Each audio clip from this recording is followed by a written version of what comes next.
প্রিয় দর্শক, স্বাগত আজ দুপুরে। আপনাদের সঙ্গে আছি আমি নুহাত সাওম। সবাইকে শুভেচ্ছা জানিয়ে শুরু করছি আজ দুপুরের আজকের আয়োজন। আজ থাকছে সংস্কৃতি, এনটিভি অনুষ্ঠান সূচি ও দুপুরের অতিথি। প্রথমেই থাকছে সংস্কৃতি। লালমাটিয়ার আর্ট বাংলা গ্যালারিতে অনুষ্ঠিত হবে দলীয় চিত্রকলা প্রদর্শনী ব্রাশ স্ট্রোকস অফ ফ্রেন্ডশিপ। প্রতিদিন বিকাল ৩টা থেকে রাত ৮টা এই সময়ের প্রদর্শনী চলবে ৭ জুলাই পর্যন্ত। এবার এনটিভি অনুষ্ঠান সূচি। এবার জানিয়ে দিচ্ছে এনটিভির আজ রাতের বিশেষ বিশেষ অনুষ্ঠানগুলির সময়সূচি। সন্ধ্যা ৬টা ৪৫ মিনিটে থাকছে কাজী মোহাম্মদ মোস্তফার প্রযোজনায় অনুষ্ঠান বিজ্ঞানে আনন্দ।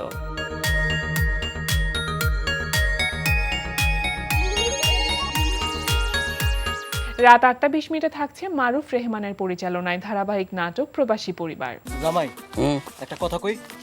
বলো। আপনি মেম্বারের সাথে লাগতে যান না, উনি জনপ্রতিনিধি। জনপ্রতিনিধি না? আরে জনপ্রতিনিধির কি কখনো অ্যাক্সিডেন্ট হয় না? তাদের পেটে ব্যথা হয় না? উষ্টা খায় না? শোনো বডি, তুমি খালি কষ্ট কইরা মেম্বার সাহেবের পুকুর পার পর্যন্ত আনো, বাকিটা আমার। বইনের সংসারে অশান্তি না করলে ভালো লাগে না, না? তুই কি বুঝতেছস না তোর এই সমস্ত কারণে সালমা আবার কত কষ্ট হইতেছে? রাত ১১টা ৩০ মিনিটে সরাসরি সম্প্রচার হবে সঙ্গীতানুষ্ঠান মিউজিক নাইট। এই ছিল এনটিভির আজ রাতের বিশেষ বিশেষ অনুষ্ঠানগুলির সময়সূচি। এখন জন্ম সনদ দিয়ে খোলো বিকাশ স্টুডেন্ট অ্যাকাউন্ট। নিজের বিকাশ নিজে কর। এবার দুপুরের অতিথি। প্রিয় দর্শক, আমাদের আজ দুপুরের অতিথি বাংলাদেশ অ্যাস্ট্রোনমিক্যাল অ্যাসোসিয়েশনের চেয়ারম্যান মশহুরুল আমিন। শুভ দুপুর ভাইয়া। শুভ দুপুর। কেমন আছেন? জি, ভালো আছে। খুবই খুশির একটি খবর যে বাংলাদেশে প্রথমবারের মতন আন্তর্জাতিকভাবে অ্যাস্ট্রোনমিক্যাল অলিম্পিয়াড অনুষ্ঠিত হতে যাচ্ছে, যেটা হবে নভেম্বরে। কিন্তু তার আগে যে প্রস্তুতি সেটা এখন থেকেই শুরু হয়ে গিয়েছে এবং বাছাই প্রক্রিয়া করছেন আপনারা। এটা জানতে চাই যে আসলে আয়োজনটা কিভাবে করছেন বা কিভাবে এগোচ্ছে। আমরা যেটা করছি, নভেম্বরে ইন্টারন্যাশনাল অ্যাস্ট্রোনমি অলিম্পিয়াড বাংলাদেশে হবে। এটা ২৮তম আয়োজন হচ্ছে, অর্থাৎ এর আগে ২৭ বার হয়ে গেছে পৃথিবীর বিভিন্ন দেশে। আচ্ছা, এইবারই প্রথমবারের মতো বাংলাদেশে হবে। বাহ। এখন সেখানে তো আমাদের দল থাকতেই হবে এবং আমরা যেটা করছি যে এর আগের অলিম্পিয়াডগুলোতে আমরা গত ২০০৬ থেকে আমরা অংশগ্রহণ করে আসছি। তা এবার আমাদের নিজেদের দেশেই, ফলে আমরা খুব ভালোভাবে মনোযোগ দিয়ে এবার বাছাই কার্যক্রমটা আমরা পরিচালনা করছি। এবং এখানে যেটা হচ্ছে যে আগামীকালকে ৫ তারিখ শুরু হচ্ছে চট্টগ্রাম থেকে। চট্টগ্রামে আমাদের বাছাই কার্যক্রমটা শুরু হবে আগামীকালকে এবং এখান থেকে সিলেটে আমরা যাব ৬ তারিখ, ৭ তারিখ ময়মনসিংহ, ৮ তারিখ রংপুর, ৯ তারিখ সিরাজগঞ্জ, ১০ তারিখ রাজশাহী, ১১ তারিখ খুলনা, ১২ তারিখ বরিশাল, ১৩ তারিখ হচ্ছে মুন্সিগঞ্জ এবং ২০ তারিখে হলো ঢাকাতে। এই আমরা এই 10টা শহরে আয়োজন করব। এখানে 14 থেকে 18 বছর বয়সের স্কুল এবং কলেজের ছাত্রছাত্রীদের নিয়ে এবং তাদের ভিতর যেই প্রশ্নটা থাকবে সেটা হচ্ছে অ্যাস্ট্রোনমি, অবজারভেশনাল, থিওরিটিক্যাল বিষয়গুলো নিয়ে আমাদের প্রশ্ন থাকবে। আচ্ছা, এবং সেখান থেকে আমরা বাছাই করব এই 10টা শহর থেকে টোটাল ৫০০ স্টুডেন্ট আমরা বাছাই করব। সেই ৫০০ জনকে আমরা আমন্ত্রণ জানাবো ৩ তারিখ, আগস্টের ৩ তারিখে। আমাদের এই আয়োজনের যে পার্টনার আছে, academic partner east West university, তাদের ক্যাম্পাসে আমরা আমাদের এই আয়োজনটা করব আগস্টের ৩ তারিখ। আচ্ছা, আপনি বলছিলেন ভাইয়া যে 10টি শহরে আপনারা এই প্রতিযোগিতার যে প্রাথমিক বাছাই প্রক্রিয়া সেটা করবেন, কিন্তু পুরো বাংলাদেশ থেকেই তো আপনার প্রত্যাশা করছেন নিঃসন্দেহে। তাহলে এই 10টি জেলাকে বা 10টি জায়গাকে কেন বেছে নিলেন? এখন যেটা হয়েছে যে আমাদের হাতে আসলে সময় খুব কম। আগস্টের ভেতর আমাদের টিম কমপ্লিট করে ইন্টারন্যাশনাল কমিটির কাছে আবার পাঠাতে হবে যে আমাদের বাংলাদেশের এই টিমটা এটা। আর আরেকটা জিনিস হচ্ছে যে আমরা যদি 64টা জেলা শহরে করতে চাই তাহলে আমাদের 2 মাস সময় লেগে যাবে। আচ্ছা, এইটা ফলে যেটা হচ্ছে যে সাধারণত আমরা এই যে বিভাগীয় শহরগুলোকেই আমরা প্রাধান্য দিয়ে থাকি। দিয়েছেন। এর আগে আমরা 38টা জেলা শহরেও করেছি, কিন্তু আচ্ছা। সেটা অনেক সময় নিয়ে আমাদের করতে হয়। তা এবার আমরা কৃতজ্ঞ যে অ্যাপেক্স গ্রুপ ওরা আমাদের সাথে যুক্ত হয়েছে, তারপর গার্ডিয়ান লাইফ ইন্স্যুরেন্স ওরা আছে, পায়োনিয়ার লাইফ ইন্স্যুরেন্স কোম্পানি এবং পায়োনিয়ার ইন্স্যুরেন্স কোম্পানি, আর ওইদিকে আছে হলো পোলার আইসক্রিম, ওরা আমাদেরকে যুক্ত হয়েছে সহযোগিতা করছে। সহযোগিতার দিক আচ্ছা, থেকে। আপনি বলছিলেন ভাইয়া 14 থেকে 18 বছর বয়সী মানে যে কোনো কিশোর বা কিশোরী এটাতে অংশগ্রহণ করতে পারবে। একদম। এটা তো রেজিস্ট্রেশন প্রক্রিয়ার মাধ্যমে নিশ্চয়ই অংশগ্রহণটা, সেটা কিভাবে বা রেজিস্ট্রেশন কি এখন শেষ কি? আর রেজিস্ট্রেশন তো শেষ হয়ে গেছে। আমাদের যেটা হয়েছে যে অনলাইনে রেজিস্ট্রেশন চলেছিল এবং স্থানীয়ভাবে অফলাইনেও রেজিস্ট্রেশনটা করা হয়েছে। আচ্ছা। করে এখান থেকেই আমরা এই বা ছেলে মেয়েদেরকে, এবং আমি যে কথাটা বলছিলাম যে 3 তারিখ আমাদের জাতীয় প্রতিযোগিতাটা হয়ে যাবে, হলে ওখান থেকে আমরা 30 জনকে বাছাই করব। আচ্ছা। 30 জন, 15 জন জুনিয়র গ্রুপের, 15 জন সিনিয়র গ্রুপের, তাদেরকে নিয়ে আমরা একটা 4 দিনের কর্মশালা করব। ট্রেনিং থাকবে সেখানে আবাসিক, আর সেখানে আকাশ দেখবার জন্য টেলিস্কোপ কিভাবে অপারেট করতে হয় সেটা শেখাবো। তারপর প্র্যাকটিক্যাল এবং থিওরিক্যাল বিষয়গুলো নিয়েও আলোচনা করবেন স্পেশালিস্টরা।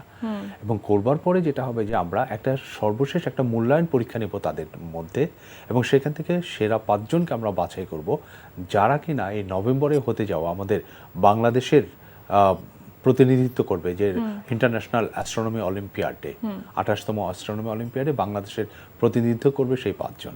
এখন জন্ম সনদ দিয়ে খোলো বিকাশ স্টুডেন্ট অ্যাকাউন্ট। নিজের বিকাশ নিজে কর। যেহেতু রেজিস্ট্রেশন প্রক্রিয়া শেষ, এখন পর্যন্ত কি দেখছেন যে তাদের মধ্যে অ্যাস্ট্রোনমি নিয়ে আগ্রহের জায়গাটা আসলে কতখানি বা রেসপন্সটা কেমন?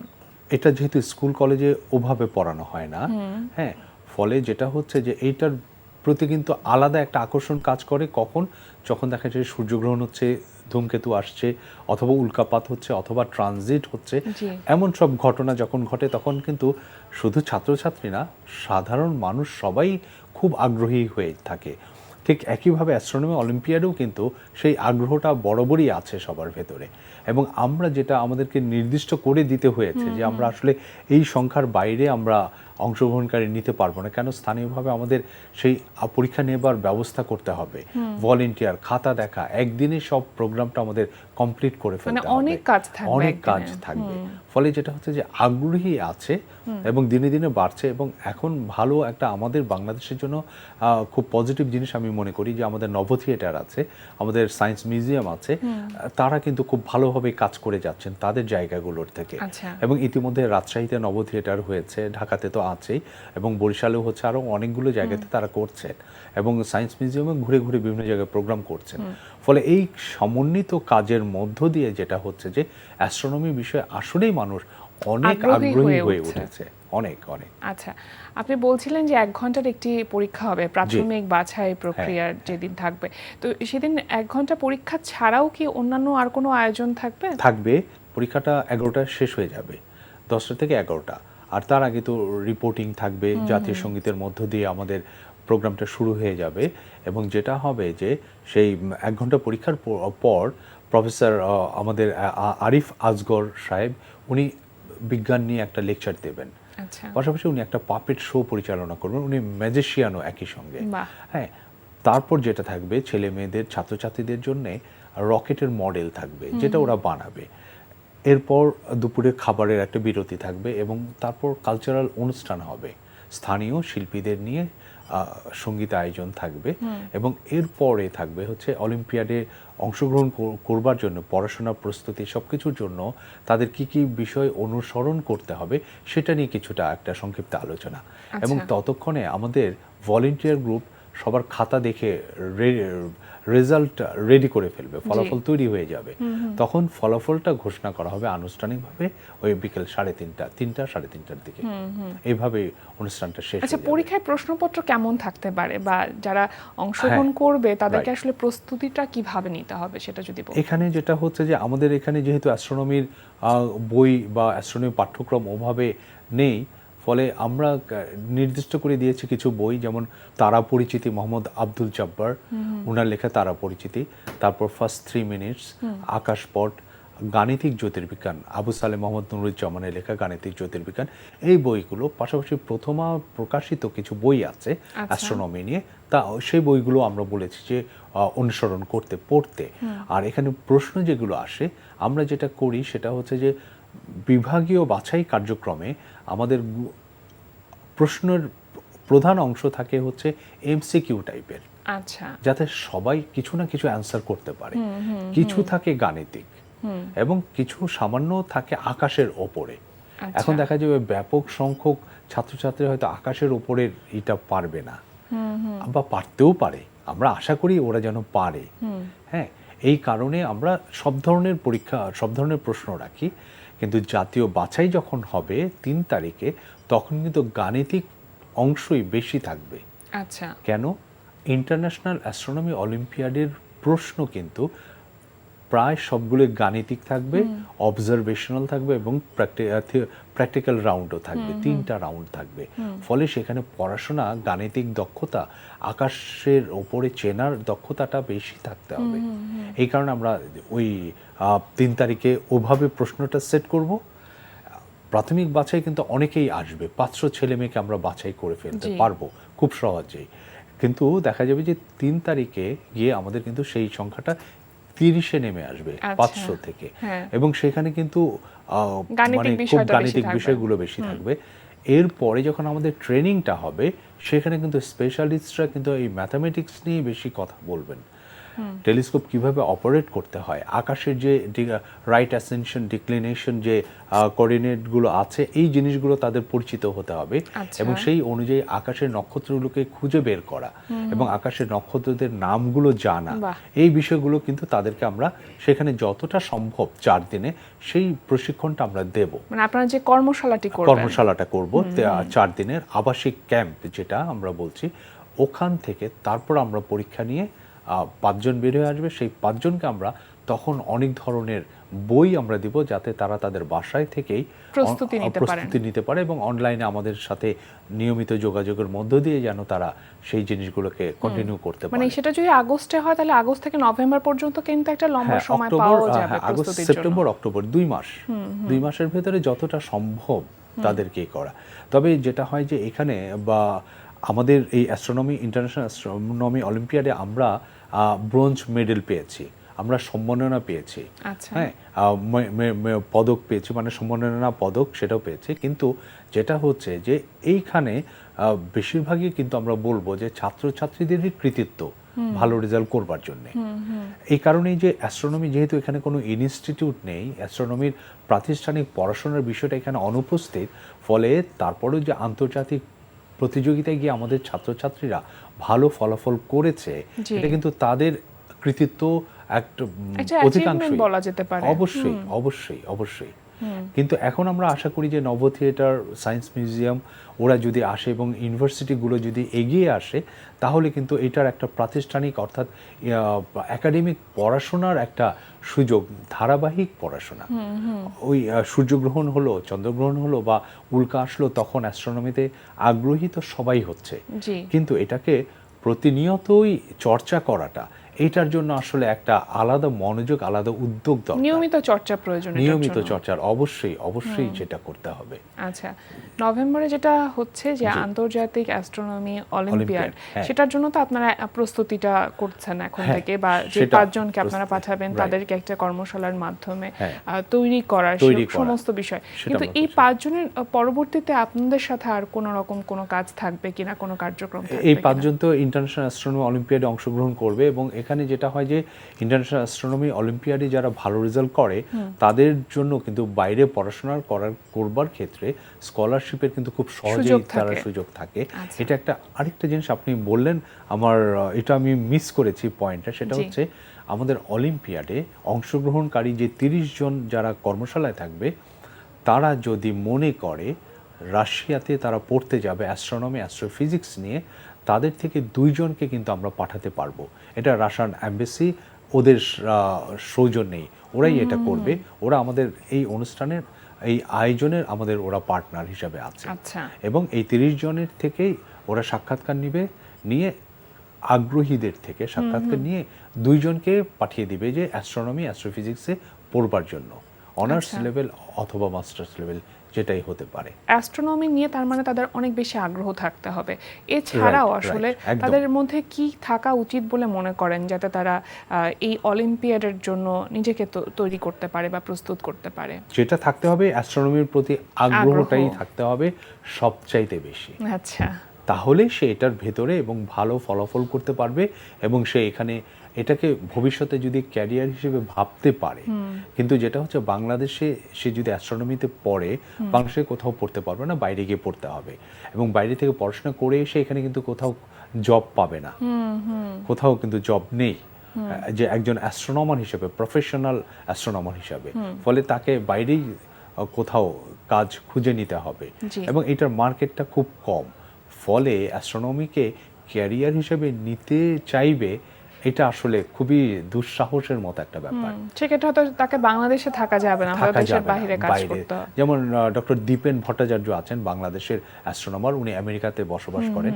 উনি এই বিষয়টা নিয়ে পড়াশোনা করে ওখানেই এই বিষয়ে ক্যারিয়ার করে এই বিষয়ে উনি ওখানেই চাকরি করেছেন বা করছেন, এমন একটা ব্যাপার। এখন অমন হতেই পারে উনি আসেন যখন বাংলাদেশে, তখন আমাদের এখানে লেখা দেওয়া, আমাদের যে পত্রিকাটা আছে মহাকাশ বার্তা, সেখানে ওনার লেখা আমরা প্রকাশ করি বা ওনাকে নিয়ে আমরা কোনো আলোচনা করা সেটা আমরা করতে পারি। জি। কিন্তু যেটা হচ্ছে যে উনি স্থায়ীভাবে এখানে থাকবার সুযোগটা কিন্তু এখনো তৈরি হয়নি, কাজের এখন ক্ষেত্রটা তৈরি হয়নি। কাজের ক্ষেত্রটি তৈরি হয়নি। এখন এই অলিম্পিয়াড থেকে যারা বের হবে, তারা যদি এটাকে ক্যারিয়ার হিসেবে নিতে চায়, তাহলে তাদেরকে কিন্তু সেই জায়গাটা, আমাদেরকে ক্ষেত্রটা আগে বাংলাদেশে তৈরি হতে হবে। বাংলাদেশে যদি তৈরি হতে পারে, তখনই আসলে তারা আবার ফেরত এসে কিছু করতে পারবে। জি, এবারে তো বাংলাদেশে যেহেতু ইন্টারন্যাশনাল অলিম্পিয়াড হচ্ছে। অনুষ্ঠিত হবে জি। নভেম্বরে, এর পরের বছরগুলোতে তো বাংলাদেশে হবে না। না, তখন তখনও আবার কি পৃথিবীর আপনাদের অন্যান্য প্রস্তুতি দেশে একই থাকবে একই বাংলাদেশের থাকবে। রিপ্রেজেন্টেটিভ না, হিসেবে সেটা তো পাঠানো? থাকেই, সেটা থাকেই তো। যেমন এইবার যে আমরা করছি অলিম্পিয়াডটা, এটা হচ্ছে আমাদের 19তম আয়োজন, অর্থাৎ গত 2006 সাল থেকেই কিন্তু আমরা করে আসছি নিয়মিতভাবেই করে আসছি এবং আমরা বিভিন্ন দেশে আমাদের টিম নিয়ে আমরা গেছি। জি। হ্যাঁ, এখন এই বছর বাংলাদেশে হচ্ছে, আগামী বছর অন্য কোথাও হবে, কিন্তু আমাদের সবসময় আমাদের এই বাছাই কার্যক্রমটা চলমান থাকে এবং আমরা যেমন এইবার আমাদের স্পন্সর এসেছে খুব অনেকগুলোই। আবার করোনার সময় আমাদের কোনো স্পন্সর ছিল না। আচ্ছা, হ্যাঁ, করোনার সময়ও কি এটা হয়েছিল অলিম্পিয়াডটা? করোনার তখন হয়েছিল রিমোট হয়েছিল, যেটা অনলাইনের মাধ্যমে। আচ্ছা। হ্যাঁ, কিন্তু গত বছর চীনে হয়ে গেল, গত 2023-এ। তখন আমরা স্পন্সরের অভাবে আমরা পাঠাতে পারিনি। কিন্তু আবার করোনার আগে যেটা হয়েছে, সায়েন্স মিউজিয়াম ওরা আমাদেরকে অনেক স্পন্সর করেছিল। জি। ফলে যেটা হয়েছে যে আমরা শ্রীলঙ্কা, রোমানিয়া, বিভিন্ন জায়গায় কিন্তু আমরা টিম পাঠাতে পেরেছিলাম। জি। হ্যাঁ, আবার এবার অনেক স্পন্সর আমাদের কাছে এসছে। এবার আমরা তো বাংলাদেশে হচ্ছে, আশা করি এই আগামীবার থেকে আমরা হয়তো এই স্পন্সরদেরকে নিয়মিতভাবে আমাদের সঙ্গে পাবো। অবশ্যই সেই সহযোগিতাটা থাকবে সবসময়। একদম একদম একদম শেষ পর্যায়ে চলে এসেছি জি। ভাইয়া, দর্শকদের উদ্দেশ্যে যদি আপনার কিছু বলার থাকে সবশেষে। দর্শকদের উদ্দেশ্যে আমি যেটা বলতে চাই সেটা হচ্ছে যে আকাশ খুব আকর্ষণীয় একটা জিনিস। ফলে আকাশ দেখতে যদি আপনি আগ্রহী হন এবং আকাশ যদি দেখতে পছন্দ করেন, তাহলে নিঃসন্দেহে আপনি আপনার সন্তানদেরকে আমাদের অ্যাস্ট্রোনমি অলিম্পিয়াডে অংশগ্রহণ করবার জন্য পাঠাতে পারেন, আর আমাদের অ্যাস্ট্রোনমিক্যাল অ্যাসোসিয়েশনের মেম্বার হয়ে যেতে পারেন এবং আমাদের মহাকাশ বার্তাও পড়তে পারেন। এটাই বলতে পারি। অবশ্যই, অনেক অনেক ধন্যবাদ ভাইয়া আজকে আমাদের আয়োজনে এসে সময় দেওয়ার জন্য এবং চমৎকার একটি বিষয় নিয়ে আজকে আমরা কথা বলেছি। অনেক অনেক শুভকামনা রইল আপনার জন্য। আপনাকে অনেক ধন্যবাদ। প্রিয় দর্শক, আমরা চলে এসেছি অনুষ্ঠানের শেষ প্রান্তে। অনুষ্ঠান সম্পর্কে আপনার মতামত জানাতে মেইল করুন আজ দুপুরে @ntvpd.com-এ। বিশ্বের যে কোনো প্রান্ত থেকে যে কোনো সময় আজ দুপুরে দেখতে ভিজিট করুন আমাদের পূর্ণাঙ্গ ওয়েব পোর্টাল www.ntvpd.com। এছাড়া এনটিভি সব জনপ্রিয় অনুষ্ঠান ও খবরের আপডেট পেতে ভিজিট করুন আমাদের ইউটিউব চ্যানেল ও ভেরিফাইড ফেসবুক পেজে। সবার মঙ্গল কামনায় আজকের মতো এখানেই শেষ করছি। শুভ দুপুর।